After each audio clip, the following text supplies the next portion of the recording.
তারকেশ্বর থেকে আসার পর আমার তো অবস্থা খারাপ, তো আমি আর কিছু করতেই পারিনি। আর এখন ঠিক আছে, একদিন পরে ঘুমিয়ে উঠে দেখছি তাও ঠিক আছে। আর ওষুধ খেয়েছিলাম, এমনি ব্যথাগুলো একটু কম আছে, পায়ের ব্যথাটা একটু বেশি আছে।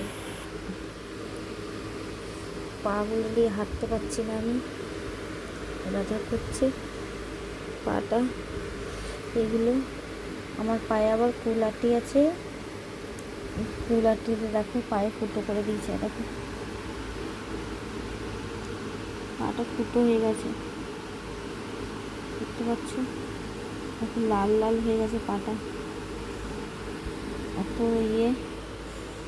রাস্তা কি খারাপ দেখো, এখন লাল লাল হয়ে গেছে পাটা, কেটে কেটে গেছে, হালকা ছিলে গেছে। আর বাবুর পায়ে তোমার পুরো ফুসকা হয়ে গেছে। ও বলছে আমি আর হাঁটতে পারবো না। আমি ওকে আমার হাত ধরে হাঁটিয়ে তারকেশ্বর পর্যন্ত যাওয়া করে নিয়ে গেছি, নাহলে রাস্তায় শুয়ে গেছিলো আর উঠতেই চাইছিল না ভাই। আর আমি আর আমার একটা বান্ধবী চুন্নি, ও আর আমি কন্টিনিউ হেঁটে যাচ্ছি। আর ওদের তো অবস্থা খারাপ।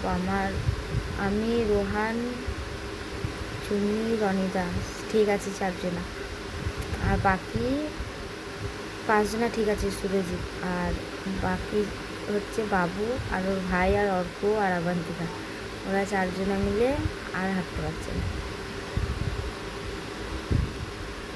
চলো আমি ওই ভিডিওগুলো দেবো, এখনও এডিট করা হয়নি, তো আমি এখনও ভিডিওগুলো দিতে পারিনি। আমি তারকেশ্বর থেকে এসে অনেক টায়ার্ড হয়ে গেছিলাম, তো আমি শরীরটা একদম ভালো লাগছিল না বলে আমি ভিডিও দিতে পারিনি।